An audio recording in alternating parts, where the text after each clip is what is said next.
Bienvenue mes frères et mes sœurs à l'émission Trésor de foi. Et aujourd'hui, avec la grâce de Dieu, nous allons parler du trésor de la foi.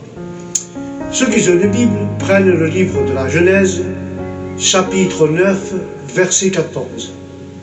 Et nous lisons la parole au nom du Père, du Fils et du Saint-Esprit. Et la parole est ainsi. Et il arrivera, lorsque je ferai apparaître des nuages sur la terre, et que mon arc-en-ciel sera visible dans les nuages. Alléluia. Quand la parole parle, quand j'aurai rassemblé des nuages au-dessus de la terre, l'arc-en-ciel apparaîtra dans la nuée. Ceci nous parle, bien sûr, frères et sœurs, que les nuages sont abondants. Les nuages sont abondants en cette saison. Mais nous ne craignons pas qu'un déluge vienne détruire le monde. Car nous voyons que l'arc-en-ciel assez souvent pour nous empêcher d'entretenir une telle crainte. Mais nous n'avons aucun doute que l'alliance que le Seigneur fit avec Noé demeure ferme. Pourquoi devrions-nous alors penser que les nuées des difficultés qui aujourd'hui viennent assombrir notre ciel résulteront dans notre destruction? Rejetons, frères et sœurs, de telles craintes désolantes et sans fondement, car la foi voit toujours l'arc-en-ciel de la promesse, de l'alliance. Dès que le sentiment voit les nuages de l'affliction, Dieu possède un arc avec lequel il peut tirer ses flèches de destruction, mais voici, il est tourné vers le haut. C'est un arc sans flèche ni corde, juste là, comme un trophée pour la parade et non plus pour la guerre. Alléluia.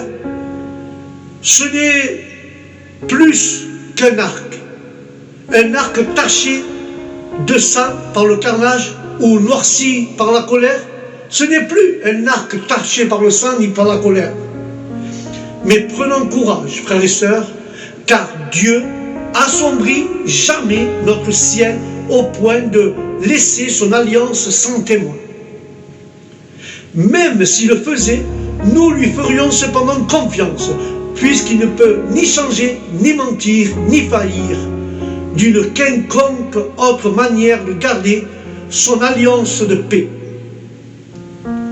Au moins que les eaux se répandent de nouveau sur notre terre, nous n'avons aucune raison de douter de notre Seigneur. Alléluia. Et c'est pour ça que je vais parler du trésor de la foi sur ce thème de Genèse 9,14. Car, de même que l'ancien monde fut détruit pour être un monument de justice, celui-ci demeure jusqu'à ce jour est un monument de miséricorde. Mais le péché qui a englouti l'ancien monde consumera celui-ci, car l'engagement des hommes est scellé, afin que la promesse soit des plus solennelles et que soit plus solennel et l'accomplissement de l'alliance des plus assurés. Et cela, c'est une source de satisfaction mutuelle, car le sceau de cette alliance était l'arc-en-ciel, frères et sœurs, probablement aperçu dans les nuages, mais qui n'était pas devenu un sceau de l'alliance jusqu'à présent. L'arc-en-ciel apparaît lorsque nous avons le plus de raisons de craindre la pluie. Alors, Dieu manifeste ce sceau de la promesse, qui ne prévaudra pas plus les nuages sont épais, l'arc-en-ciel brille. Ainsi, tandis que les afflictions nous menacent, et les afflictions menaçantes abordent les réconforts d'encouragement, aborde encore davantage. Car l'arc-en-ciel est le reflet des rayons du soleil brillant sur ou à travers les gouttes de pluie, car toute la gloire des sceaux de l'Alliance provient de notre Seigneur Jésus-Christ. Alléluia. Car Jésus est le soleil de justice, et il répandra sa gloire dans les larmes de ses saints. Car un arc évoque la terreur. Un arc évoque la terreur, frères et sœurs. Alléluia. Mais ce que je veux faire comprendre,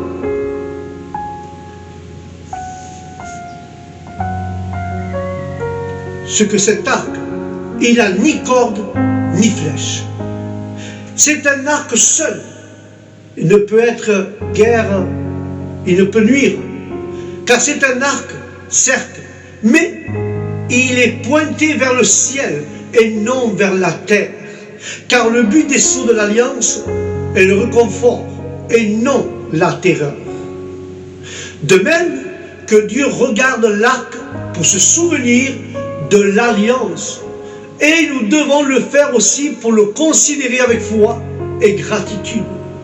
Sans révélation, cette assurance bienfaisante nous serait inaccessible et sans foi, elle ne nous serait qu'aucune utilité sans la foi. Et il s'en va de même des dangers encore plus grands auxquels nous sommes tous exposés, et de la nouvelle alliance et de ses nouvelles bénédictions. Alléluia. Et ce verset en question, 9,14 de Genèse, se rapporte à l'histoire de Noé et du déluge. Après que Dieu eut inondé la terre pour anéantir toute perversité humaine, Noé et sa famille furent sauvés dans l'arche qu'il avait construite selon les instructions divines. Lorsque les eaux se retirèrent, Dieu conclut une alliance avec Noé, en lui promettant de ne plus jamais envoyer de déluge pour détruire la terre. Mais l'apparition de l'arc-en-ciel dans les nuages symboliserait cette alliance éternelle entre Dieu et l'humanité. Amen. Et nous voyons la signification de l'arc-en-ciel dans la Bible. L'arc-en-ciel n'est pas seulement un magnifique phénomène naturel, il est aussi un symbole fondamental de la foi judéo-chrétienne.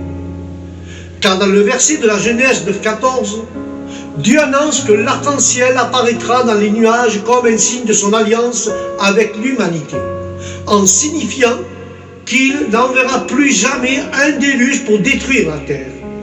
Ainsi, l'arc-en-ciel est un signe d'amour, de la miséricorde et de la fidélité de Dieu envers l'humanité.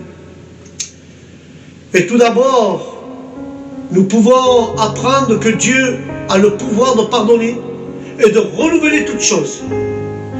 Bien que l'humanité fût plongée dans le mal et la corruption, Dieu n'a pas choisi de tout détruire, mais a plutôt offert une seconde chance.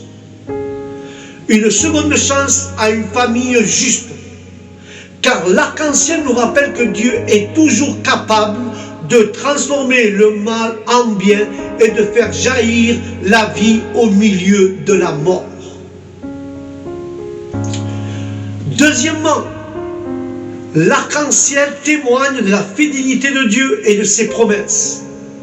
Bien que l'humanité ait failli et péché en maintes reprises, Dieu n'a jamais manqué sa parole.